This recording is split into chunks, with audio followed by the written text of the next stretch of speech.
Rico McGee, another episode of the Ruler's Minute. This episode is going to be a little deep. We're going to dive into the aspects of pornography and how it correlates to athletes and how overconsumption can really factor in and be a negative thing. So it's deep. I'm telling you right now. It's embarrassing to talk about, and I understand that, but we here at the Ruler's Minute, we're going to tackle the difficult subjects. So stay tuned. I think you're going to be enlightened.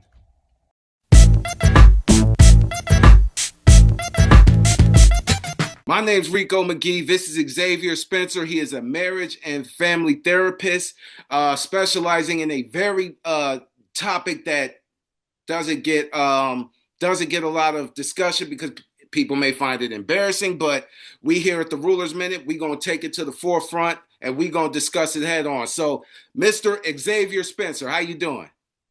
I'm okay. And let me just preface, I am a certified sex therapist. That Yes, takes sir. an enormous amount of time to complete, and I want to make it very clear that I have that certification. So go ahead. Yes, sir. Thank you. I apologize. That's fine. So my first question is, we're gonna talk about porn addiction in this episode and how it can negatively affect an athlete. So my first question to you is, what are the ways that porn addiction can have a negative effect on an athlete from a mental standpoint? Well, first of all, let's just define what porn addiction is. First of all, it is not, science has not come up with a clear definition of what that means. I know the word kind of floats around our society, but it really has no meaning because science cannot clearly define what sex addiction is. So the best possible definition that most of us clinicians and doctors and scientists have come up with is problematic, compulsive sexual behavior. When the problem becomes so out of control in a person's life that it causes problems in all of their interpersonal functioning. So to answer your question in regards to, first of all, each individual is different in terms of their ability to manage their pornography use. Now, we're sex positive over here, so we're okay with individuals watching porn. The problem is when it becomes problematic, i.e., you're watching porn and you're late for work because you were, watching porn for 2 hours, 3 hours. You're late for work, or you're watching porn at work and masturbating because we all know, masturbation and porn go hand in hand. So again, I guess it depends on the individual. It depends on what's kind of going on in their life. Most of the research that has been brought to the public states that for men, that most times they become, we'll use the word addicted to pornography or compulsive usage of pornography, typically because they can't manage stress. And so pornography use along with masturbation is a way for them to alleviate stress. Okay. So with that being said, do you think that porn can have an effect on an athlete's performance if they consume too much of it and it gets in the way of their athletic performance? Do you think that it can have an effect, and if so, how so? I think it could probably have an effect on their performance because they're so consumed with pornography that the priorities of the football game, basketball, hockey, etc., is diminished in terms of their focus. So it can actually just detour their focus of what they're really there to do because they're too focused on pornography or trying to rush through a training session or a game to get back to their pornography use. So that's where it can become problematic.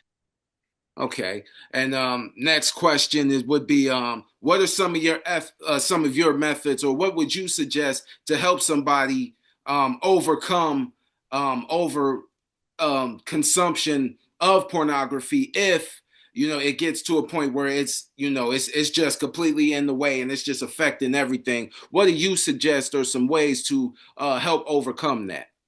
I think the best thing to do is if they're unable to abstain from pornography use, and I guess it depends again on the individual, because some people want to abstain from porn, period, whatsoever, no, zero. And then some people want to still watch porn, they just want to manage their behavior. So first of all, I think determining Is it problematic? Is it too much? Are you able to manage it? Do you want to abstain from it? Because if you still want it in your life, then we have to figure out how do we integrate pornography in your life where it's more of a it's healthier rather than unhealthy and problematic, getting in the way of, I don't know if they have a girlfriend or a marital system. Because typically men who consume porn or compulsively, they typically aren't having face-to-face sex because they find more pleasure in pornography and masturbating than they do real face-to-face sex. And it can also get in the way of their sexual functioning. So then as they watch more porn, they're pulling away from face-to-face sex, which then partner gets concerned, like kind of what's going on? Why are we not having sex? But at that point, sometimes, typically based on research, they're unable to maintain an erection. So when they see a nude, warm body, they don't even get erect anymore. So that's when you know it's really problematic when you venture out into face-to-face sex and you're unable to maintain an erection, fitting for sex. Okay. Okay. Next question probably would be gender. Some people think that gender or sexual discrimination in sports can be linked to porn. Do you agree with that? Can you talk about that a little bit? Gender in what way? Uh, I guess maybe like a lot of discrimination against women in a way can in sports, and some people link that to pornography. I wouldn't say for females because uh, men lead in terms of their use of pornography. Okay. So it's predominantly, I feel, a male issue. Yeah, there's some women, but it's predominantly men, 95%. Okay. Okay. And my last question, and appreciate you doing this. Last question would be talking about, people say that, this is embarrassing. How important is this to bring this to the forefront? I think in the sports world, considering all of some of the sexual thoughts and abuse that have occurred, I think that they need to talk about sexual health to athletes so that they recognize what boundaries are, particularly with women. When women say no, it really means no, clearly. So I think that they really need to be schooled, educated on sexual health, setting boundaries, setting limitations, understanding consent, mutual respect, things like that. I think that that would help um, them function in a healthier way rather than just kind of ignoring it, which I feel that's what they've done. And especially when, they're in party mode and they're consuming alcohol and they're impaired and they make some of the most inappropriate decisions, which, we've seen that with athletes. So it's really about trying to manage uh, their behavior sexually. I think that that would benefit the sports world if they were to provide sexual health, as they come in, because I'm sure they're trained on other stuff too. And I've seen some athletes before around pornography use, but it sounds like it's really not talked about and it's literally ignored. Kind of like, oh, that's your thing, and I don't know, kind of thing. With most coaches and team members and administrative staff, until something comes up, and we've seen too when stuff comes up, they completely distance themselves. Goodbye, get out. We don't even want to talk to you anymore, which is really sad because I'm thinking they've been in your sports team, but yet they're not advocating or providing them with any type of support to keep them on a healthy track. And these are, young men where testosterone levels are at their maximum. So definitely they have a sexual appetite that needs to be managed. It kind of diminishes as you age, but by them being so young and testosterone levels are the highest when you're young, they really need to start to better manage their sexual health. All right, definitely, man. Definitely brought up some good points, man.